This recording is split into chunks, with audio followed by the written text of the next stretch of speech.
Welcome back. We are here with Michael from WalletGuard. Michael, how are you doing today? I'm doing good, man. On this Sunday, ready to throw down on the Value² podcast. Let's go. Yes, it is so awesome to chat with you. I've been, listening to you in spaces and stuff, and you've been just spitting facts. So you've been working with the WalletGuard team for over a year now. How did all this start for you? So when it comes to cybersecurity, I've pretty much been in IT and computers and web development my whole life. I had my first LLC when I was 16 that I did website and computer services. My first office at 20, and then my first merger at 23. So I became the CEO of an IT company for about 8 years, and then went into Web3 full time. And thankfully ran into the founders of WalletGuard, Ohm and Martin, about 2 years ago at this point, and they were running their first Web3 security space for WalletGuard because they had the concern like, hey, there's so many scams in the space, like we got to do something about it. So ended up, jumping in the space with them, and they shot me a DM, and they were like, hey, we like, everything that we spoke about, Web2 security, Web3 security. So for me, it was like the perfect transition from Web2 to Web3. And it was just like Web2 to Web3 cybersecurity, right? So the they made me a brand ambassador for like a 6-month period, and then they offered me the full-time position as partnership director. So it was just, an opportunity that I couldn't pass up. That's awesome. And you guys all have a very strong background in the regular business world. Why did you guys decide to build a product in the crypto space versus like the regular like business space?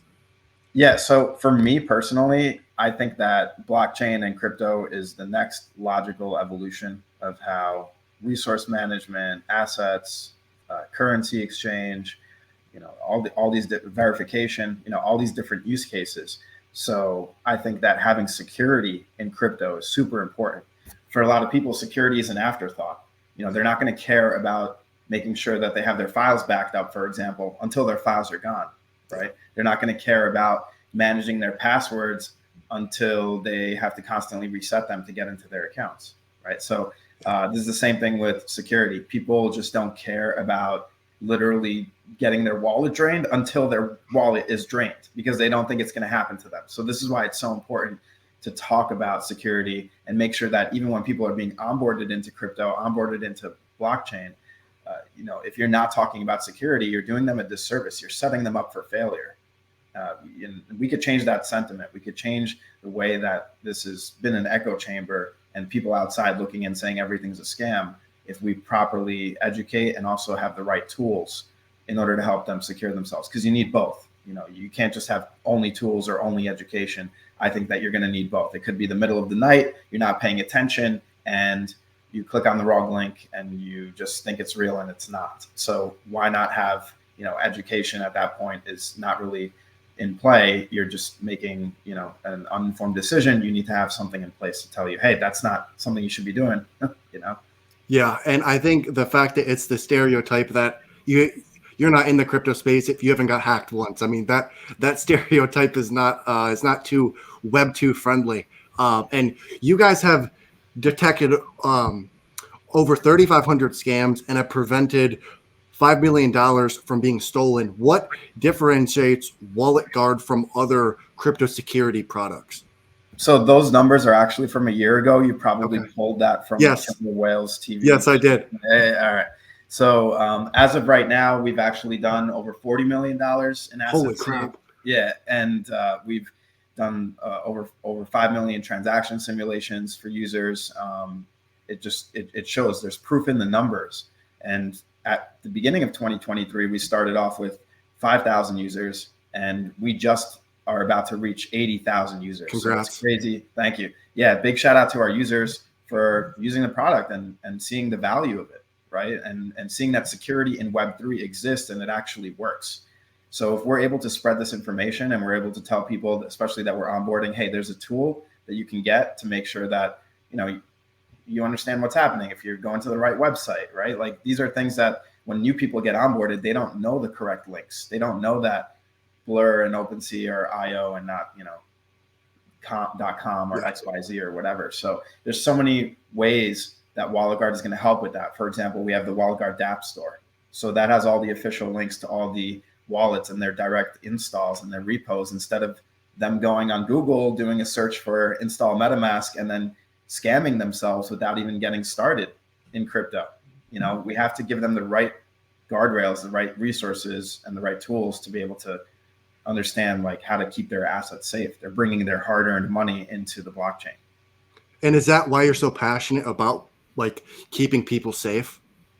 Yeah, I think like even when I see on Twitter, like on almost a daily basis, when people are like, I got my wallet drained, I got this taken from me, that sucks. That hurts me. Yeah. Like Yeah. that person, sometimes that leads to even, issues in real life, right? Like people, when they lose their money, they you never know. So it's important to me to like have something that they can use before that happens. So if we get that information out, then that's $40 million so far that scammers didn't get, for example. So That's incredible. That's incredible. And what would you say to someone that says, "Oh, I'm already super secure. I have a ledger. I double check my transactions. yeah, I'm good. I don't need wallet guard." yeah. So I think that uh, if we look at the scenarios that happened even last month, when NFT trader their contract got exploited, and even people that had open approvals on their hardware wallets, like their Ledger or their Trezor, had their assets taken, their Bored Apes, their World of Women. This was something that uh, it just is detrimental, right? And imagine, just not being able to know, hey, you have these open approvals, these are your assets at risk, this is the dollar value, we recommend revoking them. We're doing that in Wallet Guard. We're doing that in the security dashboard. We're doing that as you're running transaction simulations. It's just a native flow of your use of any Web3 dApps. So, I think that even the most savvy degens, the ones that have been here for multiple years, why wouldn't you just want something to double check what's happening before it happens, right? Wouldn't you want a human readable breakdown of maybe a signature you're about to sign that you might not understand? So I think it's just an essential layer to have, regardless if you've been here for a long time or if you're brand new. Yeah, and I like how you guys you're here to actually keep people safe, and you're here not only to do that, but like to actually like educate people like, on the process. And I think it's very crucial for new people entering this space, because I know for myself, I was terrified the first time I got hacked. I lost all my money. I'm like checking my wallet addresses 15 times before I send a transaction because I don't want to lose that money again. Do you guys know like how much money that you've prevented in one transaction from being stolen? I'm pretty sure that there are metrics that we could look at some point, but maybe I don't know off the top of my head, honestly. Yeah, yeah. Okay. I mean, look, think about it. Like people that are using Wallet Guard, they have like even my own wallet, right? Like I have multiple apes, I have multiple Neon cats, I have stuff that I don't want to lose, and the value of those assets are very high. So Yeah. I'm preventing losing those every time I'm running a transaction or an unreadable signature through Wallet Guard. Yeah. And what has been your best customer experience that made you say, "I'm so grateful to be in this space providing this product to people"? Yeah, anytime that I see on a daily, I mean, this is also on a daily basis, thankfully, because you can type Wallet Guard into Twitter and just do a search and see what people are saying. But, whenever we see those tweets, those DMs that are like, hey, this saved me, this helped save my friend, and there's live examples of it, like they take a screenshot of us catching a wallet drainer, catching a risky transaction or a honeypot, that's worth millions of dollars to us. That's why we do this. Like, it's the best feeling to be able to see stuff like that. Because Yes. we're not even monetized yet, right? Like we're open source, we're completely free. We're not a wallet. We're not an NFT. We're not a token. In order to get the security layers, you don't even have to connect your wallet or sign a signature. Like it's literally a zero touch to your existing environment of your wallets and stuff like that. And we're proving that through our open source code. We're showing users and trying to be as transparent as possible when it comes to what you're installing when you're using Wallet Guard. And why did you guys decide to go that free route versus like monetize right away? So we wanted to have proof of product, right? So we wanted to prove that this is something that actually works and works in multiple different chains and multiple different wallet configurations. We need to be able to be blockchain agnostic, wallet agnostic. And if we're doing that, then obviously these numbers reaching 80,000 users, saving over $40 million in assets, and being able to simulate millions of transactions so far, that's proof of product. And this way we can turn that switch on for monetization, still offer the free and open source model, but be able to sustain the cost of running these APIs and also continuously building the product by monetizing to those heavier users that need unlimited simulations, that need unlimited phishing detection, or don't want to have to run it manually, right? We need to be able to sustain running the product, but also be able to give it to users for free. And do you guys have any goals or like vision for expanding outside of crypto, or are you guys mainly in the crypto space? So we love talking about Web 2 security as well. We always say Web 2 before you Web 3. Yeah. And we actually have the WalletGuard Academy, and everything I've spoken about is in one place, walletguard.app. But we have the WalletGuard Academy where we're breaking down how to do your own research. Like we did the research for the user. We're showing you how to create your first wallets. What's the difference between a hot wallet, a cold wallet, how to store your seed phrase. And then when it comes to Web 2, what antivirus to use, what ad blocker to use, how to manage your passwords. These are things that unfortunately people just don't even think about, even when they're in Web 2, right? They literally are constantly forgetting their passwords, or they're using the same password for everything. They're getting their accounts compromised. There's a million notifications. There's just this setup where there's no understanding of how important your data is, how important your security is. Even simple tips like doing an audit every once in a while on your devices, getting rid of apps that you're not using or extensions in your browser that are just sitting there running in the background. These are things that are easy wins. They take seconds to do, just like installing WalletGuard. It literally takes 2 seconds to do it, and then you don't have to worry about getting your assets drained. It's that simple. So once people are realizing this, and it shows in our numbers as well, like I said, it's just a no-brainer to check out the Academy, learn how to secure your Web 2 before you Web 3, and then make sure you got WalletGuard to keep your assets safe. I really like that because I think, those simple and boring things, like everyone kind of just like looks over like, oh, like I don't need to focus on that. So I really like the fact that you guys are not only focusing on Web3 security, but, like the grandma that's 70 years old say, hey, grandma, change your passwords, delete the apps. Let me stop you right there. This is something that even Gen Z, this is something that no one cares about, right? Yeah. Most people, unfortunately, they have 10,000 unread emails, a million unread notifications, a full voice mailbox, a million apps installed on their devices that they haven't used in forever, just running in the background, eating up battery life, eating up we can change that very simply by just showing users the defaults you should incorporate whenever you're creating a new account. For example, you create a new account on a website, you make sure you have that password randomly generated through a password manager with a key to a vault that you only have access to. And then you enable two-factor authentication, but not phone-based, text-based two-factor, actual software or hardware two-factor, because SIM swapping is a thing, right? That's something that's out of your control, but it is in your control by removing your phone number from your Gmail account, removing your phone number from your Twitter profile. Then you can't get SIM swap, right? People always say, how do you avoid getting SIM?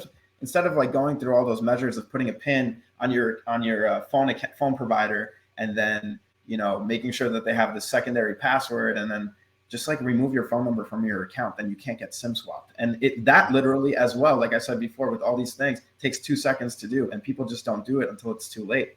So I feel good knowing that all the apps that I have installed on my devices, in my browsers, any apps that I have given permissions to on any of my accounts that I use, are all fully audited. I know exactly what I'm giving permissions and access to. I don't have anything running by a third party that could potentially compromise me, right? And then again, nothing's 100% secure, but if we're employing all these measures, then we could get to as close to 100% as possible.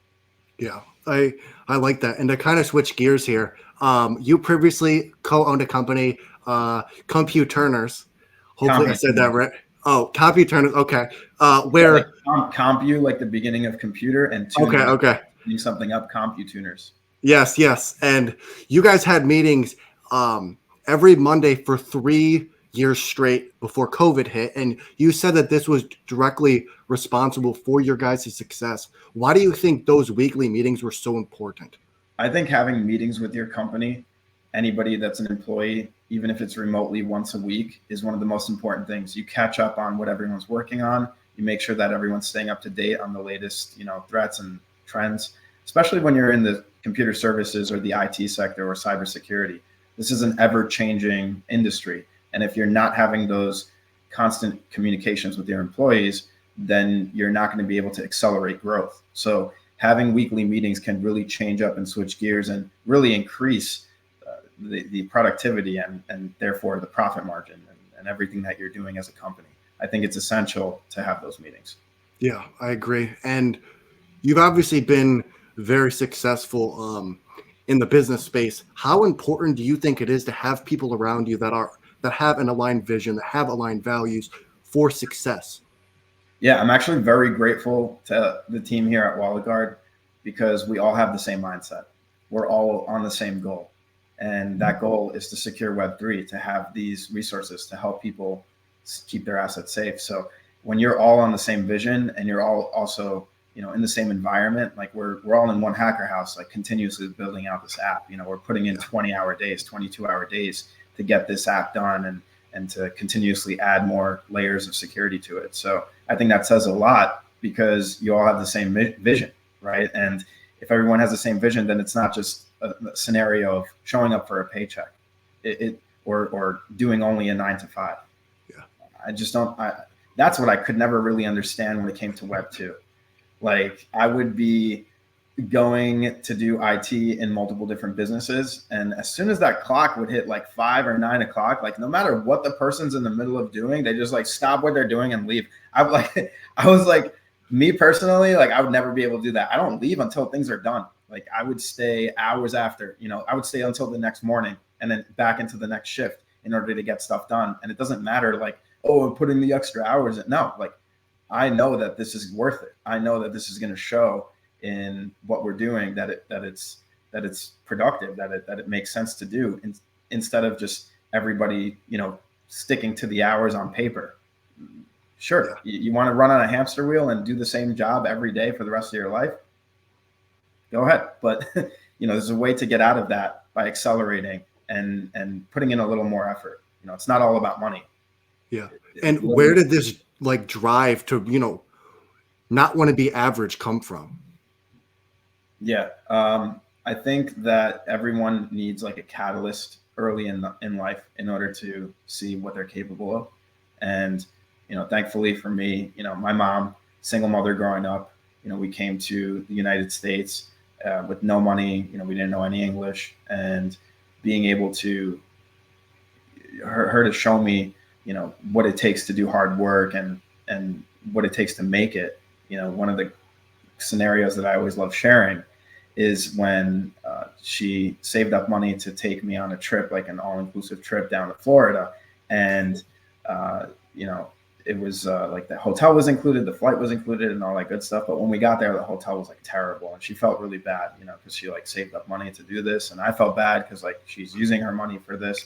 So she ended up, calling a taxi, and she asked the taxi driver to take us to the nicest hotel in the area. And we ended up pulling up to this spot called St. Regis, and it's like beautiful, there's like waterfall and like marble floors. There's a butler that comes out. Like I had never experienced that. And, that night after seeing all that and like just seeing how you could live, like she said, if you work hard, you can have this every day of your life. And like, as soon as I got back home from that trip, like just like started learning more about IT, started learning more about computers and like, breaking things down and creating a business out of it. So I think that if you show a child or you have an experience where they understand what hard work can bring, then they will have an entrepreneurial mindset growing up. They will understand the quality and importance of being able to, not only make money, but also give back, right? Provide education or security. That was it for me. I love that. And thank you for sharing that. Like, by the way, I mean, that's awesome. Love that. And I have 2 more questions. What is one value that you live your life by? One value that I live my life by, I am very minimalistic. I think that the less things you have, the less things you need to keep track of, right? Just like the less things you have in your house, the less you need to clean, right? So Yes. there's less stuff. So I'm very minimalistic. I think that like I don't have mail. You know, like everything I do is paperless. Like I know Oh, a ton okay. of people get tons of mail on a weekly basis, monthly basis, and if you multiply that by the amount of people that are on your street alone, think about how many trees and ink and gas to transport that mail back and forth, and it's like it's so wasteful, right? So if everybody followed the same metric of just taking that second to like eliminate all that mail that you're getting, that's minimalism to me, and that's getting rid of something that is just a bunch of junk anyway, and is also going to help the environment because so many people care about the environment, right? And meanwhile, we could do this simple thing that would change the landscape of how many resources are being used in just one sector of an industry. So yeah, I really, I think being minimalistic and also very organized. I think organization is super important. Being able to basically, know exactly where everything is and what's going to happen on a daily basis. Being up to date. This is how I can speak and have to, speak to tons of people on a daily basis. Speak in multiple different spaces and continuously keep going because everything's organized. I have a structure. So being organized is also very important. I was shocked by that answer. I like it. I like it. I have one more question. If you could have dinner with two people, one person from the past and one person from the present, who Yeah. would it be and why? One person from the past. Um, this is an interesting question. You got to give me a second. I never even thought about this. I never thought about it. One person from the past. Probably. Yeah. I don't know. I gotta think about this for a second. One person from the present that I would want to have dinner with would probably be Snowden, Okay. Why? because I feel like what he tried to do was for the benefit of society understanding what's happening, and the fact that he was, punished for it, and still to this day is extradited is one of the uh, craziest things in my head that I can't even wrap my head around. So I would want to, understand, why he did it and what more he knows and the intentions of what's the end goal now, right? Because everybody knows what happened. So, it would be a great conversation, I think. And I do believe that he's very smart. I follow him on X and, I check out his tweets and very intelligent. I want to know more, tap into his brain. Okay. And what about the past? The past, right. The past. Every guest has been stumped like by this. Like everyone like has the same reaction. They're like, I Yeah, have no clue. yeah. First person. Maybe Nikola Tesla. I I like would, it. I yeah, like it. I would want to also the same thing, right? Like he went in on what he was doing and he was suppressed. So I would want to know more about that, just like Snowden. Okay. I like it. Well, awesome. That's all the questions I have. How can people reach you, and what is one thing that you would say to people? Yeah, one thing I would say is I need a haircut, so that's why I keep moving my hair. I haven't had time in a while to get a haircut, so that's the first thing. Second thing is, if you're onboarding somebody into crypto, please make sure, even if it's not Wallet Guard, just mention security in some facet, whether it's paying attention and looking at what's on the screen, or checking out Wallet Guard, seeing that what our tools do and how easy it is to onboard somebody, get them the right resources, make sure they're safe. So you're not getting that phone call the next day saying, yo, I thought it was a free mint. All my NFTs are gone. Or like, I thought it was, OpenSea and it wasn't really OpenSea. What happened to my wallet? So these are scenarios that Wallet Guard was made for. It's just a no-brainer. It installs in seconds, starts working immediately. You don't have to change your wallet. You don't have to change anything that you're doing. And it literally works. We have those in our numbers, and you could do your own research on Wallet Guard. You could check us out, open source on GitHub, direct developer pipeline to the Chrome store. Like I said before, so we're a lot of tools they claim they're open source and they haven't updated their repos in months. So the importance of being as transparent as possible, I think, is one of the things that a lot of people just that's a reason that they don't install something new, is because they're worried about what it might do. So I think that the way that we're being transparent and making sure that everyone understands exactly what you're getting when you install Wallet Guard is the best way to do it. So do your own research on us. Check us out. Everything's in one place, walletguard.app. Don't raw dog the blockchain. Use Wallet Guard. Let's go. I like that. Well, Michael, thank you so much, man. It was an awesome chat. I appreciate it.